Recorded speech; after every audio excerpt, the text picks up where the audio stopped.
I think it's funny to hear people talk about lifestyle creep and they always think, well, if I just make more money, it's going to be okay. That actually makes it worse. And it's the silent killer of your financial future. This is one of those traps that's smart and successful people walk right into it. Isn't there more important parts to financial planning or wealth management? Everyone gets affected by lifestyle, the way you want to live, how you travel, where you want to travel, where you want to live, how you want to live, what kind of home you want, cars. You're rich on paper, broke in real life. It seems like it's a never-ending cycle. How do people get out? I think it's really a behavioral thing. It's true. And if you stay in that direction long enough, then you might reach the point of no return. You've climbed the ladder. You're making more money than you've ever made, and yet your savings are weak, you're stressed beyond imagination, and your wealth, it's stalled. Today, we're revealing why. We're talking about lifestyle creep, and it's the silent killer of your financial future. This is one of those traps that's smart, and successful people walk right into it. Phil, I think most people believe that if I just make more, everything will be okay. My problems will go away. But I think what you're saying is that's not necessarily the case. So what is it that is keeping these people broke? Yeah, I think it's funny to hear people talk about lifestyle creep and they always think, well, if I just make more money, it's going to be okay. And we're going to dig into that for sure. Yeah. But unfortunately, that's not what fixes it. That actually makes it worse. And again, we'll talk about that. But, really, Spell, it gets down to the essence is our first element. And so, we do everything based on 10 elements of wealth management that we created years ago. And right. Those 10 elements, the first one is lifestyle. Mm-hmm. And if people don't get their lifestyle right, then everything else is affected. I mean, it affects everything. And so if you think about the elements, we have lifestyle followed by, and we'll talk about all of these throughout our videos, but cash flow, risk management is in there. Yep. Big one, investment oversight, tax strategies, retirement income, yep. estate planning, philanthropy, family governance, and business planning. Mm-hmm. Now, for some of you, business planning might not be relevant if you don't own a business. That's true. But business planning for most people, that's a really important thing because in America, the biggest part of employment is created through small employers. So we have a lot of family-owned or small businesses in this country. So business planning is a big part of our elements. But back on point with lifestyle. Is that where it all starts? Lifestyle, is that where it all starts? Yeah, for sure. Because think about this. Everything about lifestyle, which is always built around emotion or built from emotion, everything we do, chances are it costs money. Mm-hmm. And so if we don't really understand what we want our lifestyle to look like, then everything else, all the other elements get affected. And most people, unfortunately, they don't plan their lifestyle. Mm-hmm. They let their income plan the lifestyle. Yeah. And so that's partly why in our elements, our 10 elements of wealth management that we created years ago, lifestyle is number one. Yep. People say, well, gosh, isn't there more important parts to financial planning or wealth management? Well, there's important parts. All of them are important. But everyone gets affected by lifestyle, the way you want to live, how you travel, where you want to travel, where you want to live, how you want to live, what kind of home you want, cars, savings, all these things matter. And so lifestyle, I believe, that's at the top. And everybody has to recognize if you don't get your lifestyle laid out right, mm-hmm. then the lifestyle creep that you talk about is going to kick in and it's going to change everything and probably cause you to fail. So Spell, I think 3 things that I can give everybody is, and this is, in my opinion, universal. Mm-hmm. This is everyone. So the first measure of if you've got lifestyle in control or under control is how much you're saving. Yeah. Bare minimum 15%. Whatever you're making, you ought to be saving 15%. If you're not, You've run the math. We've done the crunching of numbers for years. And if you're not saving 15%, chances are you're going to be upset when you reach retirement. Yeah. You're certainly going to get a letdown because you probably won't be able to live. So that's red flag number one. That's red flag number one. Got it. Number two is you feel like you're getting rich. Maybe you have assets. Maybe you see your net worth going up, but you're always wondering, when is the next check going to show up? When am I going to get that next paycheck? Because I really need it. Yeah. That's not a good sign. Red flag number two. That's a big red flag. The other one is people just don't write enough about what they want their life to look like. Spell, we use something here we refer to it as blueprinting the client. That's right. And that blueprint really helps them understand who they are, what life is all about for them, goals, objectives, etc. But even if you didn't go through that, people that are not willing to write what their life is supposed to look like, the things that are really meaningful to them, then their income, the more they get, the more they're going to spend, because they really don't have everything laid out in such a way that they can follow it and refer to it to know that they're on track. So if you didn't get anything from today's show, take those 3 points and begin to live by those. And if you employ those or put those into practice, you're going to be better. So you mentioned that those 3 points are universal, and I agree with you. And I would imagine that those are resonating with our listeners. But let's unpack why this happens. So we know that high earners who are stuck in this situation oftentimes have a hard time getting out. It seems like it's a never-ending cycle. How do people get out? Well, some people never get out of it. Yeah. You've been in this business long enough to know that occasionally we run across people who there's no hope for them because they're not going to change. I hope that no one listening to our show is in that boat. I hope everyone has the ability, and I think everyone has the ability to change. They just need the willingness to change. Right. But I think how you break that cycle, Spell, is first you have to recognize that you want to achieve something as it relates to your financial goals. Right. So whatever that is, and then you have to put that in writing so you understand where you are in relation to that. And then you start taking steps to not just break the cycle, but you start taking steps to get you towards where it is you really want to go. So it is a cycle, but it's also a cycle that can be broken. Yeah. So what is lifestyle creep, Phil? It's I know, and maybe the viewers could use a little bit of schooling on, all right, Phil, you just said that here are the 3 red flags. I'm still not entirely sure that I know what you're talking about. So what is the silent killer of a financial household? Yeah, lifestyle creep is, for lack of a better term, I'll at least go back, and some of our listeners, I feel sure they've all heard it. Yeah. But keeping up with the Jones is one of the oldest versions, if you will, of, or one of the oldest, it's sort of cliche now, but one of the oldest ways that we can think about what lifestyle creep might have looked like. Right. And even that is not necessarily lifestyle creep. That's just trying to spend more to keep up with someone else, even when you don't have it. When we talk about lifestyle creep, we're really relating it to or referring to income rising. And as your income rises, your lifestyle goes with it. And that goes back to not planning what your lifestyle is supposed to look like, rather letting your income dictate what your lifestyle looks like. Got it. When people get a raise, I think about one of our clients recently that they're making $400,000 a year. It's good money. It's really good money. Yeah. We have clients that cover the spectrum of income. Right. But 400 is a good income. Yes, it is. In fact, I would bet that listeners right now are thinking, gosh, I wish I made 400. Probably so. And then there's probably some saying, oh yeah, I remember when I made 400, but now I'm way past that. So they're all over the board. Right.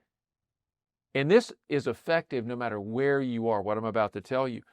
But this doctor making 400 a year could not figure out why he and his family were not getting ahead. Student debt, hundreds of thousands of dollars, family always getting what they wanted, enjoying all of the benefits that he could afford them. Yeah. And life's good. Yeah. Beautiful home, cars for the kids that have reached driving age. Never a no, it seemed. And so that's lifestyle creep.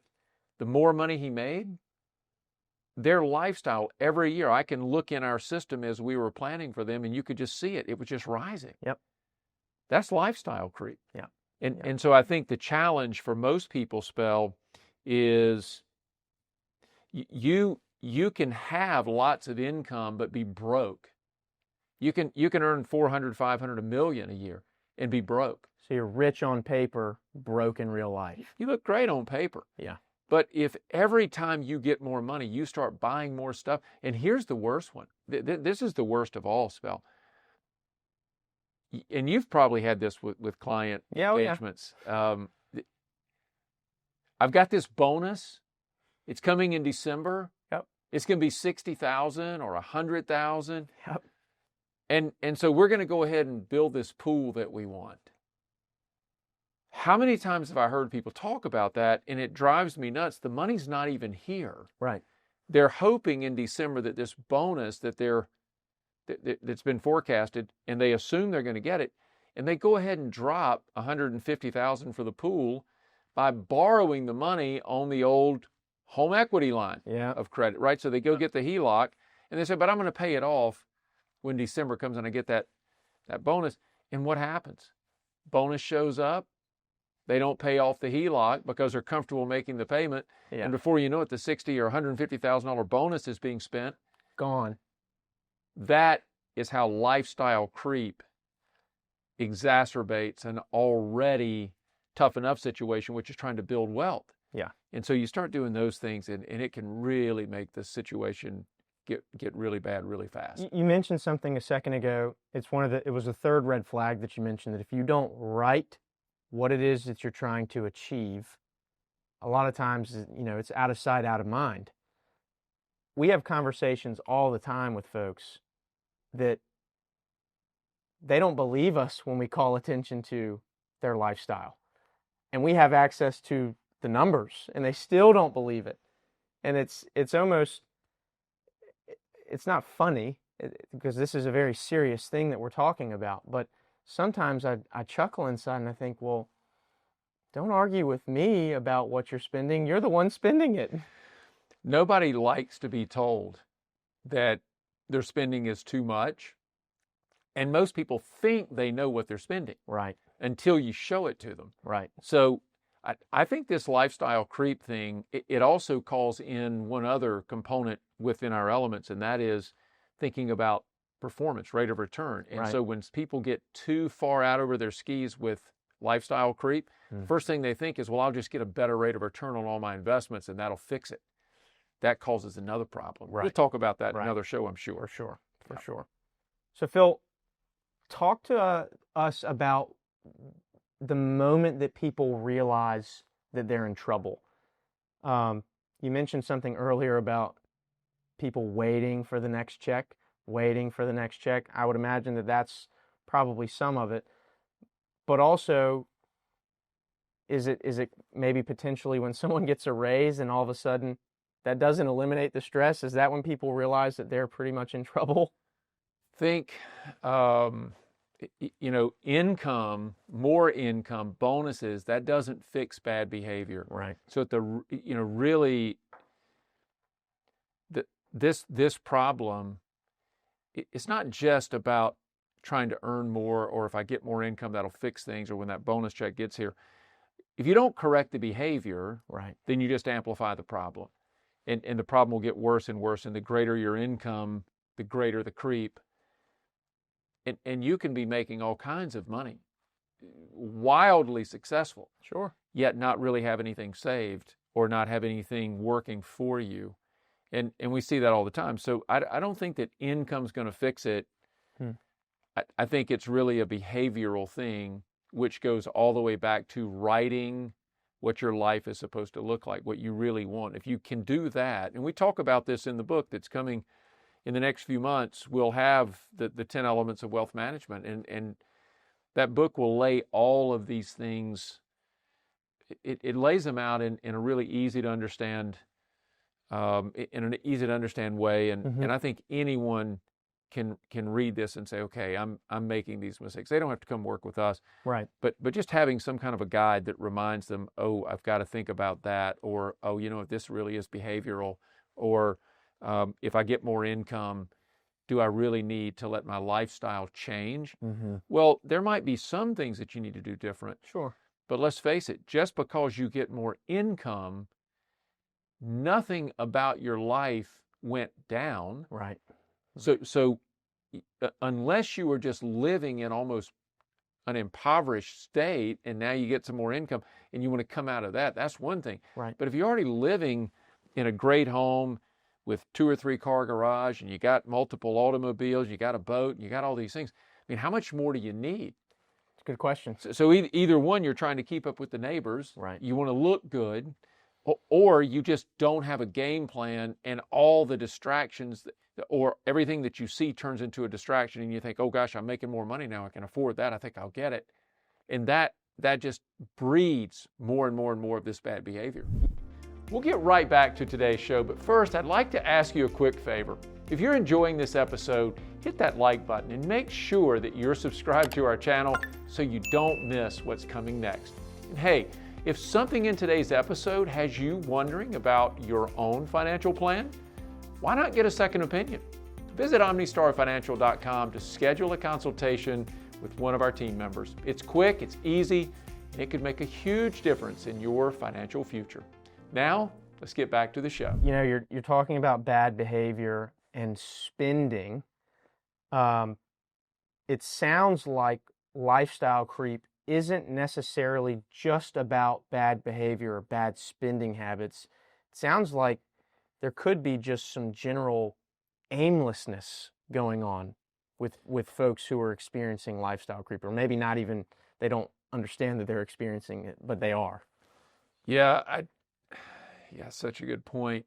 Again, you go back to putting your life in order, setting goals for yourself, right, and really understanding who you are and what it is that you want to be, where you want to be in life at a certain point. And it's easy, Spell, to get distracted with new cars or fine watches or, a new boat. Maybe you move to the coast and maybe you live in the area where we are in Wilmington, North Carolina, and so maybe you want a new boat. All of these things just add more and more cost to your cash flow, and so it just weakens the cash flow model. So I think first and foremost, you really have to go back to, are you first saving enough? In other words, paying yourself. I think that's just such a good rule. Pay yourself first, 15% at a minimum, and then understand what life is. Yeah. Do you really understand where you want to go? And so one of the things that I'll just throw out for our listeners, just thinking about 2 of our clients who are professionals. These are docs. And these doctors, I mean, they are so different. The only thing similar about these 2 folks is they happen to be in the same profession. Okay. But here's one who watches every dollar that comes in and every dollar that goes out. He's on it. He's almost miserly a little bit. Yeah. He enjoys life, but he's almost a miser. Yeah. Same profession, different person. He needs everything. So here are these 2, and they're similar in age. Yeah. And so here's one, he loves to have the stuff. Here's one who says, I'm okay not spending, and he actually gets a kick. He actually gets excited by how much he can save. He gets excited by how little it takes for he and his family to live on, and that is literally an exciting thing for him. He loves it. Now, that's pretty cool. The net worth, yeah, head and shoulders apart. Very different. Here's one in the same age range, in their mid 40s, several $1 million over here. This guy is barely getting to $1 million in net worth. So huge difference, same age, same profession, same types of income, but lifestyle creep can move the needle. It's a silent killer. In the wrong way. Yeah. It is a silent killer, and it destroys people. And so sometimes it just comes late in life when they finally realize, gosh, I don't need all this stuff. And really all this stuff creates noise in your life, distraction, and rarely do you have enough time to enjoy all the stuff. Yeah. Yet people buy it for whatever the reason. So writing your life goals, putting all that on paper, man, that's such a great first step. Phil, let's move into course correction. And so, again, you've been at this for the better part of 3 decades and a couple years, actually. And so you know how to construct a wealth management plan. You also know how to deconstruct a wealth management plan or someone's financial life. Walk us through the deconstruction of a financial plan, if you will, or someone's financial household. How can that assist in, 1, illuminating lifestyle creep, and 2, and more importantly, correcting it? Got to clarify the vision, right? You got to know what you want. Yeah. And so I think with clarity comes better decisions. Yeah. And with clarity comes illuminating the blind spots, right? So if you dig in, you figure them out. You're going to figure it out. You may not want to. Yeah. And sometimes I think that's part of the problem for a lot of people, young families particularly, is they don't want to know. Right. Because really deep down they know something's wrong, but they don't want to know, and so they don't dig very much. But the first one would be just clarifying the vision. Okay. And what I mean by that is really getting serious again about what you want. What does your lifestyle look like? What are your near-term goals, your mid-term goals, and your long-term goals? When do you think you want to retire?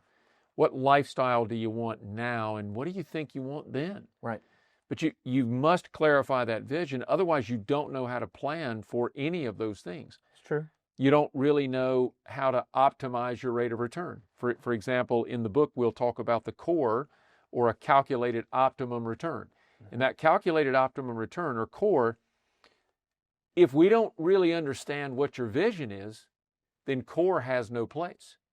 Right? It doesn't matter what the return is, because if we don't really know what you're going for, we don't know what return is necessary. That's right. And even if we got the best returns, we don't know if it's going to get you to your goal. Right. If you don't have a goal. It's true. So clarifying the vision. Then I'd say it's auditing your financial decisions. Now, you talk about this a lot in client meetings, and that is simply the cash flow, knowing what's coming in, knowing what's going out, allocating everything on that cash flow. So if it comes in, then it must have a place to go. 100%. Whether it's savings, whether it's spending for utilities, whether it's, discretionary, non-discretionary, whatever it is, there is a bucket within the cash flow for that income. There has to be. There has to be. And if there's not, then all of a sudden you can think there's extra money when there's really not. Right. Or you're just simply shortchanging another goal, and you don't realize it.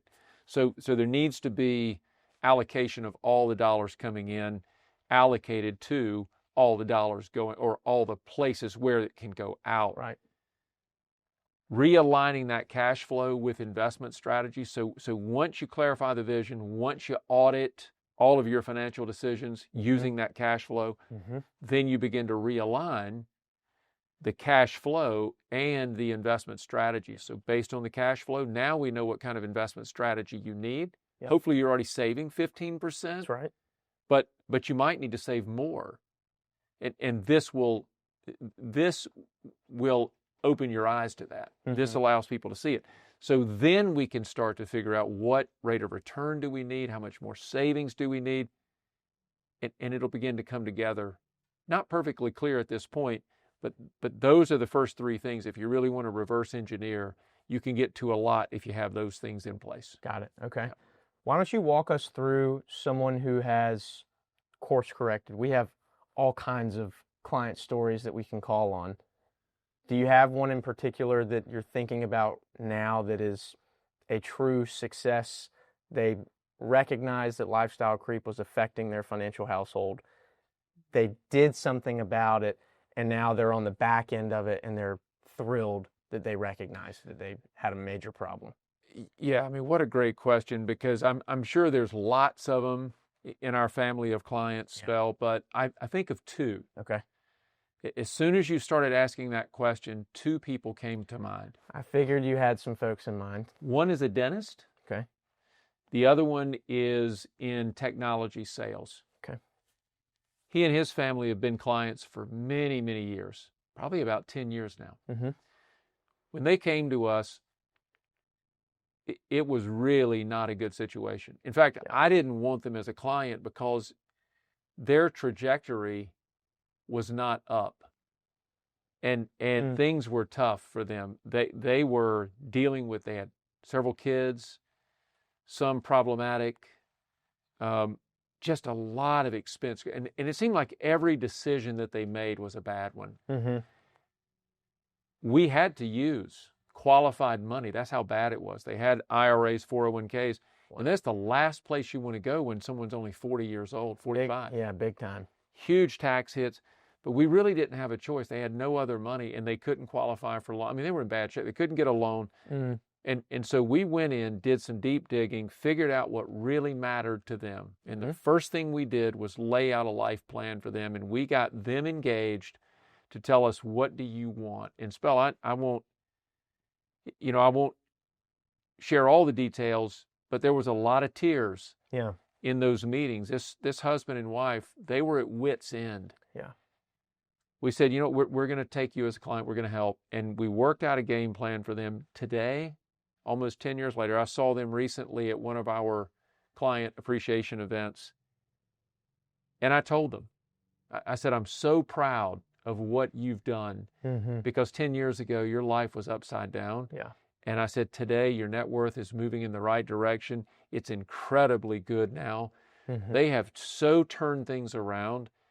And all it took was behavior change and recognition of the mistakes that they were making, and having someone that would force them to put their vision, if you will, on paper. And when we did that, we started building all the elements into their planning. Today, Spell, it's a different story. Now, the other client that I was thinking about, dentist, bad decisions, seemed to never have enough money, no matter how hard they were working, and constantly looking for extra gigs, go to another practice, try to do some procedures, get paid a little more. Yep. Earning more did not fix the problem. Right. It was a behavioral thing.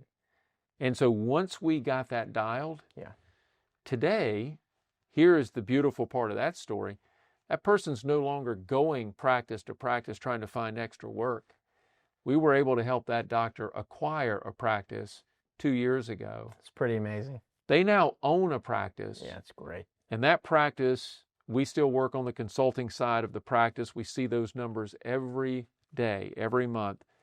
And I'm proud to say that along with our coaching, along with the wealth management and our dental systems optimization arm that helps them with the progression of that dental practice, they are living a great life at this point. The family's happy.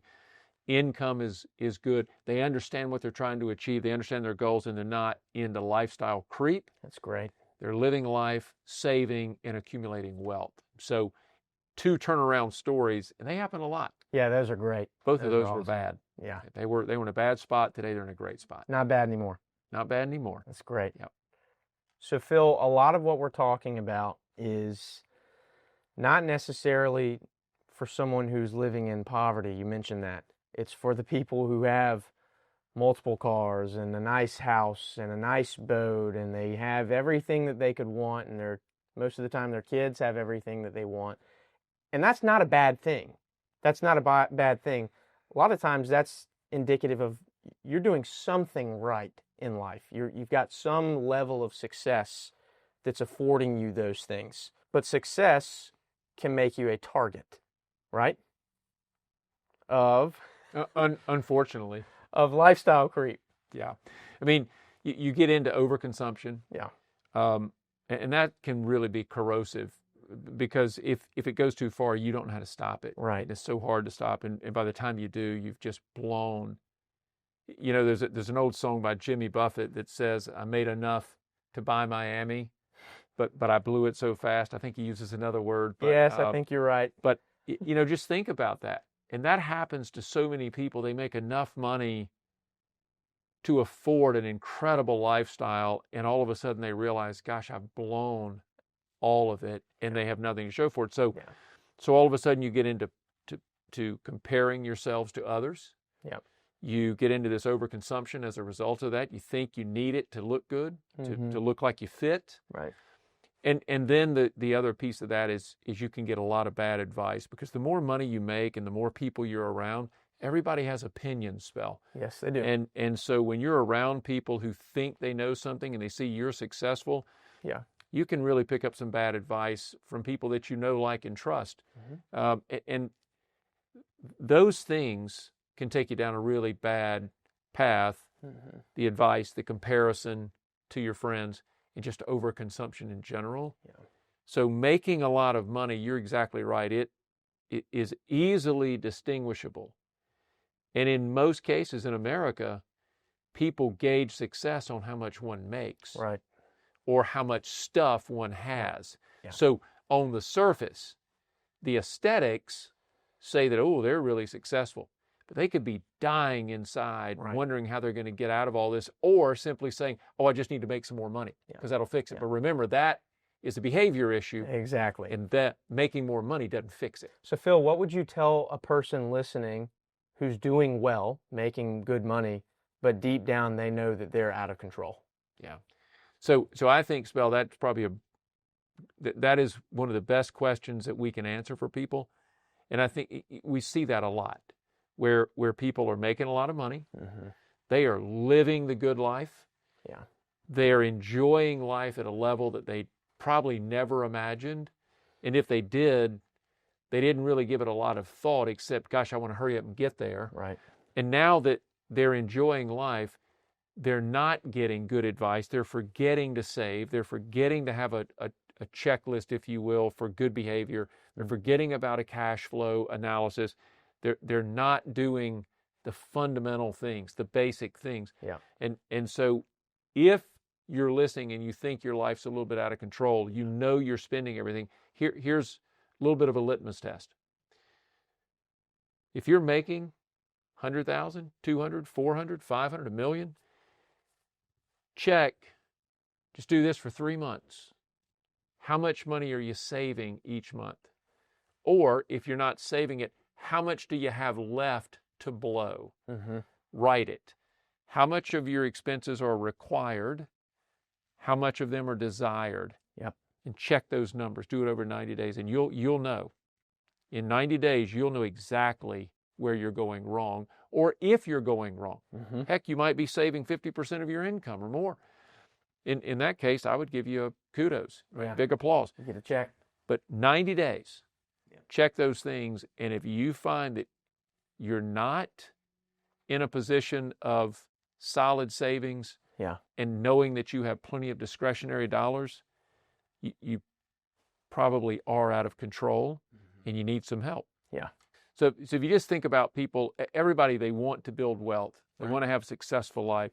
But if you're trying to build wealth without clarity, just think about someone who's hiking, someone who's on the trail, but they don't have a compass. The minute that you go off trail a little bit to check out a new scene or check out an area in the wilderness where you spot something, you think, wow, that's really cool, let me go take a look over there. All of a sudden you can get lost. And if you don't have a compass or some kind of directional beacon, you may not get back on course until it's too late. And we see that happen a lot. So I think metaphorically, you need a good compass. And that compass could be an advisor like OmniStar, like our firm. It could be a good book. It could be any one of your choice, and usually a relationship with someone, a good advisory team or firm. They're going to talk to you about these things, and they're going to give you the right advice, and they're going to tell you the things even when they know that it's something you might not want to hear. You want that kind of honesty. Otherwise, you can be in a direction that feels really, really good and feels successful, and really, by any indication from the public, or your friends, they're going to say, man, he's doing great, or you're very successful, or she's got it made here. So by all indicators, you would say, yes, everything's great. Right. But you could be in the wrong direction. It's true. And if you stay in that direction long enough, then you might reach the point of no return. Yep. If you enjoyed this episode, be sure to check out our episode on cash flow, where Phil and I talked about how Mike Tyson lost $300 million. You don't want to be in his shoes.